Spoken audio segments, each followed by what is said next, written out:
What a day to be going to Great Windsor Park.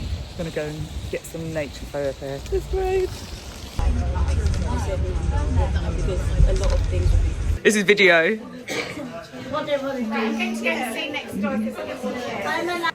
Honest, this guy got so much attention. Couldn't keep away from him. And there was so much food and options for drinks. But then I got started painting a beautiful scene of St. John. So that's what I decided to do with my box. And then we had some affirmations given to us. I take action in my life. Oh, I like that. I like that. Does everyone have a card over there? Okay. Although it was raining, some of us, well, the majority of the group, to be honest, went out for a walk in the woods. It was so beautiful, even though it was rainy. While I was here, I thought I would have a chat with the people that organised it, and here's Jackie. Hello, I'm Jackie from Project Salama, and we're here at Windsor Great Park with Utulivu Women's Group and Community Calm. We're here to do a chai and chat, and we chose to do it in nature because of the healing properties of nature. How often do you do activities like this? We're doing it quite often. This is our very first one with Community Calm and Utulivu Women's Group and the National Trust and Windsor Great Park and the Crown Estate combined. This is our very first one, but we've got more coming. We've got more dates coming. I think we'll be having one every month. And Project Salama, we support people that have been impacted by abuse. Utulivu Women's Group, more or less the same. And Community Calm is a mental health charity that is based within the Royal Borough of Windsor and Maidenhead. We decided, due to the impact of domestic abuse on mental health and due to the impact of abuse, whether it's current or historical, on mental health, that we would do something together to support survivors of abuse and to support those that have got to a point where they are struggling a little bit with their mental health and isolation and trauma, because studies have found that healing is found in nature because it is so calm, it is so calming, it has healing properties. We decided that we wanted to do more chai and chats in nature. Can you tell me what your organisation is and who they support? Hiya, my name's Meena. I'm the founder of a community interest group called Community Calm. We support members across RBWM and Slough and surrounding areas, and we support anyone and everyone really struggling with mental health challenges. Could range from isolation to loneliness to more complex problems. And basically we try to offer a space which is always outdoors in nature, because we strongly believe that there's a big connection between being around in an outdoor space, being in nature, and improving how we're feeling and our mental health. So we offer a weekly session on an animal therapy farm in Maidenhead. And and the donkeys come up and say hello to us, and the chickens come and sit with us, and the goats come and sit with us. And all our members are free to touch and stroke and be around the animals.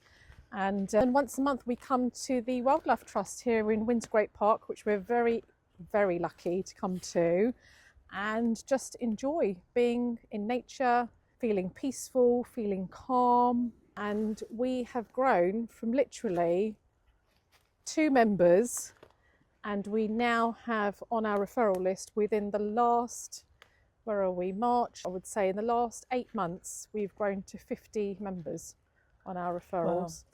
And so we're working with the NHS social prescribing teams. We work with different local charities like yourselves. Anybody and anyone, people can self-refer into us if they want as well.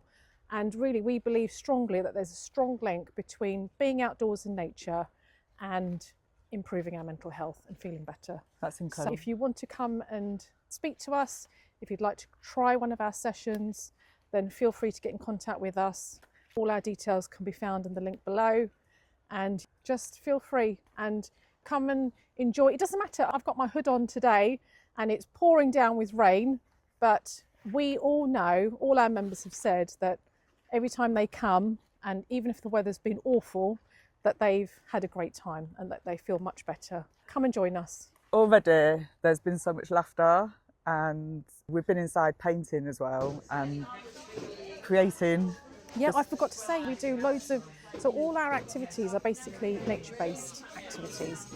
For example, we do nature mandalas, we collect things from nature, bring them inside and analyse them and focus on them. And it's basically focusing on our, well, where do we fit in with the world? Because don't forget that we are part of nature. We are part of nature, and I think that social media is great, and our phones can be a real source of information. However, I think it sometimes can take us away from what really matters, and sometimes it's the simplest things that matter the most, which is being outdoors in the pouring rain like it is today, feeling the soggy leaves underneath my feet, and just feeling the air against my skin, which feels amazing, compared to if I were to sit inside my house all day in front of my computer. Thank you. Can you tell me how you came about starting this charity? Sure. Basically, I work in herbal medicine, and a lot of the patients that I was seeing, I could see that the main thing that they needed was a connection to some type of social community group. And because a lot of the times, we know with social prescribing with the NHS as well, we don't always need to take a tablet for everything. Sometimes just going for a nice walk, meeting up with someone who is going through something similar that you're going through, can be a big source of comfort and assurity. And I really do believe, and this is what some of my research is involved in, personal research, is that I just believe strongly that if we were to foster more community connections, we can really help ourselves as a community together. That was the big reason why I set this community group up, as I think that there's a real lack of peer support out there, basically. Yeah. And I think it's missing. And we have seen in the short space of time that we have grown in the last few months that people are already feeling better. And our referrals have grown, people are coming, people are saying, Meena, what's the next session? What are you going to be doing next week? And can I bring my friend, and can I bring my neighbour? That's so lovely. And we need to grow this. We need to grow more of these initiatives, basically, so that we can support one another. So if someone wants to help your organisation grow, what is it you're looking for? What do you need? Big question. Big question is, the main question is, it's just funding, isn't it? Is that we need more spaces, we need more volunteers to come forward to help us. We need qualified volunteers, because we need to train these volunteers as well so that they can support people in the correct way. Professionals, professionals that may be working, and maybe you have some spare time that you could offer us with your expertise. Come and join us, even if it's just a couple of hours, a month, a week, whatever works for you. Maybe you used to have some expertise and now you're retired and you want to get involved with something within the community. Feel free to, we'd love to have you. We need more professionals, qualified people to come and join us and help us. And at the same time, you'll be helping yourself as well, because I know as a professional myself, I come here, I work alongside all of our members, and I know how I feel after one of the sessions. I feel great, I feel fantastic, and you're doing some good. Thank you. Okay. I'm looking forward to seeing some more of your good work back at the centre when we finish this work. Right, thank you. Just talking about domestic abuse and mental health, yesterday we attended a suicide prevention first aid course, and it came up about how a lot of suicides are linked to domestic abuse, and sometimes that's not recognized immediately, and the importance of mental health and the importance of the correct support, the correct training of professionals as well, to be able to pick up and to support people appropriately whenever they're struggling with their mental health. Because the biggest thing that people forget is sometimes the mental health issues come due to the abuse. When you go and see your GP and you 10 years into a relationship, and maybe at year 3 you went to the GP and said, I've got symptoms of anxiety and depression, and the diagnosis was put in place.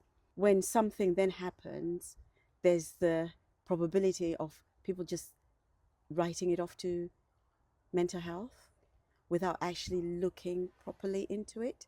We want to push for all those things because nearly most people that we meet that have a history of abuse do present with mental health issues of some sort, whether it's anxiety, depression, panic attacks, things along those lines. And this is due to the trauma that you've been subjected to in that abusive relationship.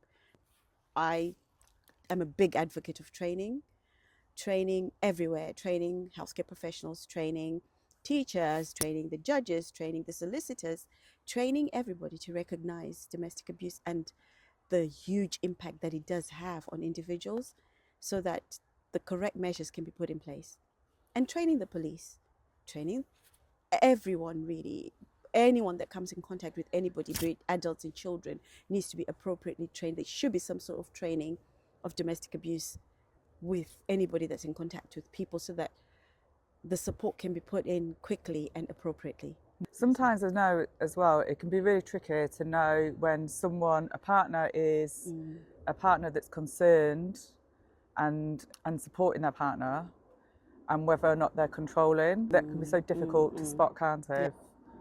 And that does come up a lot. We did ask those questions as well, because domestic abuse does kill, full stop. It kills.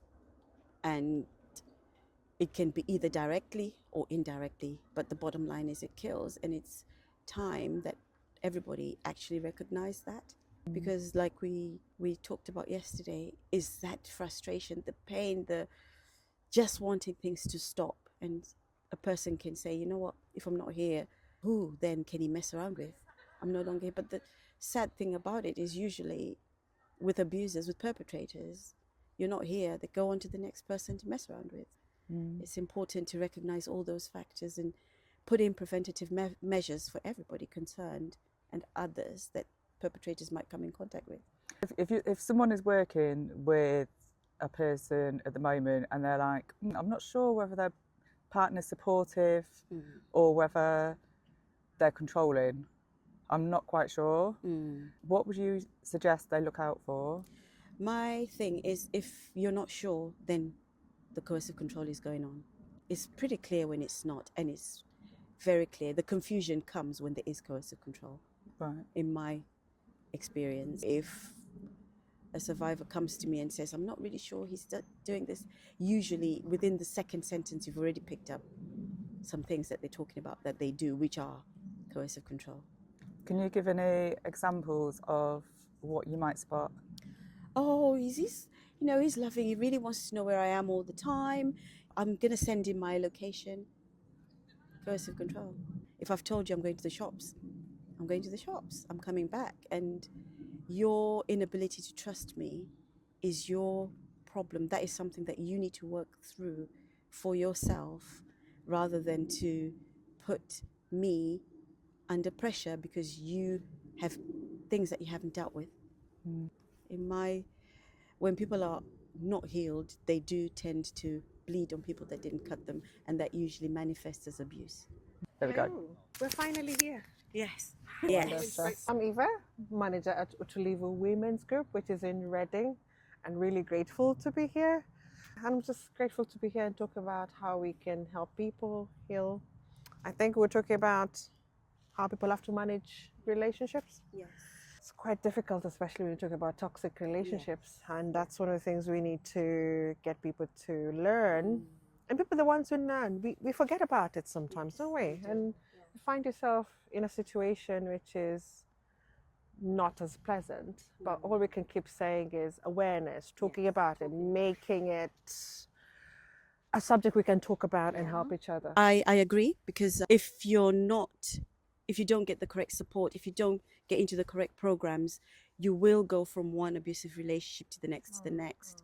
What we're trying to do is we run some programs, Power to Change, Freedom Program, all those programs, and that support survivors into recognizing what the red flags are, what abusive relationships are, and how to have your boundaries in place so that you don't go through the same thing, and so that it also stops survivors from getting deep into the relationship and then struggle to get out. As soon as you see it at the beginning of a relationship, once you've been through the correct therapy, through the correct programs, you can quickly say, I'm sorry, I'm disengaging.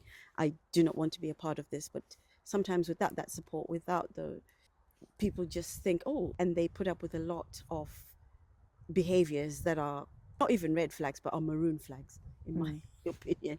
I suppose that's what's so important as well about days like today, isn't it? Mm. People coming together and Yeah, having and the freedom to talking. talk. Yes. Well, I was just going to say it's really interesting because when we set this up today, we run a peer support program for mental health in nature, and it's really interesting because some of our members, we get the referrals, but sometimes we know not everybody tells you their full story about what's going on in their lives. And we mainly focus on improving the mental health of our members. And a few of our members have come to us and said, Meena, you're running this session with survivors of domestic violence. Actually, I am a survivor of domestic violence. Doing collaborations like this is really, really important so that we can raise awareness and we can support more people with their complex problems, because as we know, it's not going to be just one problem, it's going to be a cycle, and it's going to be other factors.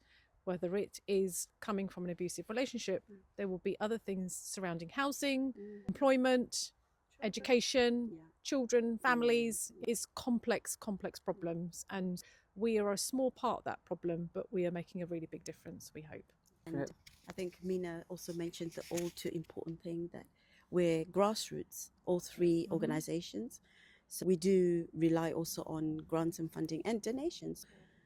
Anybody watching this, just remember to go to our website, or even contact us if you would like to donate anything, because this is what your donations go to.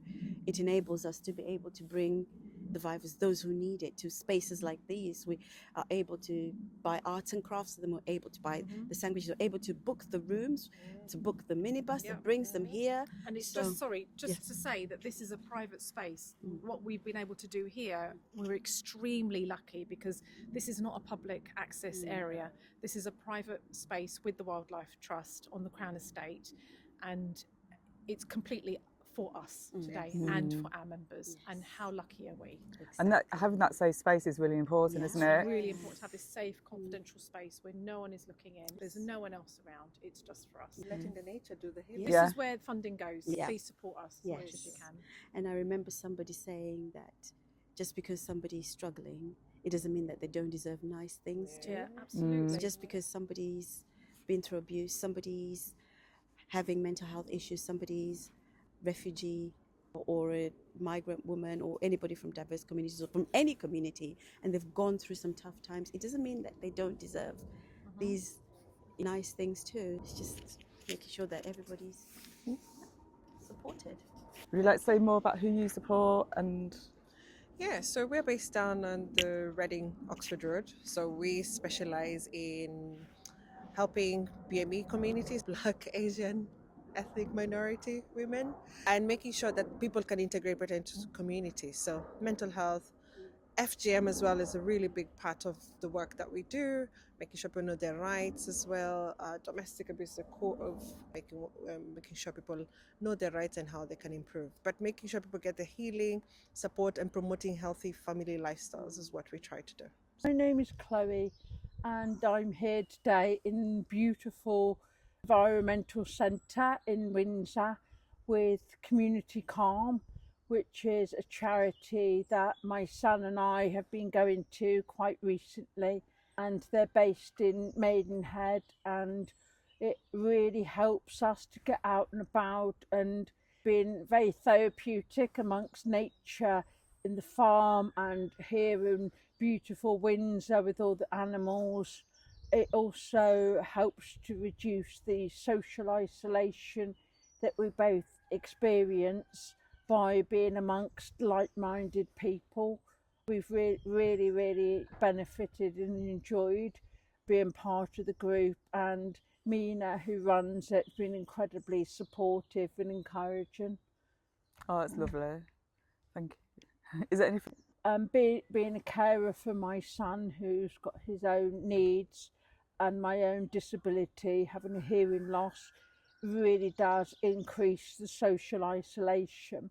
also having experienced and overcome a lot of issues in my own past, I've found that groups like Community Calm really do help with my own mental well-being and help me to keep going with things and give me hope, really, and that's what it's all about. That's really incredible. That's lovely. Thank you.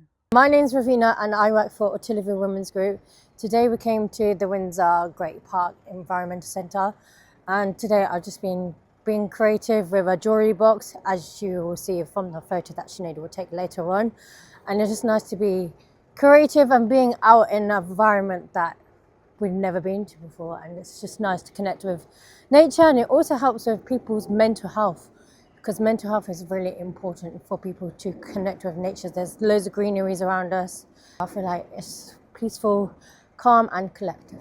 And what did you create? I created a blue box and it has nice vibrant colours on it, which is pink and purple, and that's all I did today. And I did an Easter card as well, actually. Got a little bit extra and I went created an Easter card, but it had nothing in there, so I drew a circle and it just had like yellow and pink writing on it.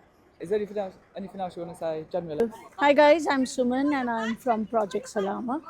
We help people, mostly women, with domestic abuse or anything else. We do quite a lot of stuff. Today we are here in Windsor Environment Park something, and we had quite a lot of survivors. We don't charge you for coming with us. We just bring you. There is a bus which came. Feel free to come on and talk to us whenever you want. We are there. We are not judging anyone why this is happening or what is the reason of this. We are just there to help you. Come over and we'll be there. Thank you. I feel like I have fresh air in my lungs. Me and my peace sign. The sun is out. Can you tell we all felt uplifted after our few hours in Great Windsor Park? Honest, the mood was electric.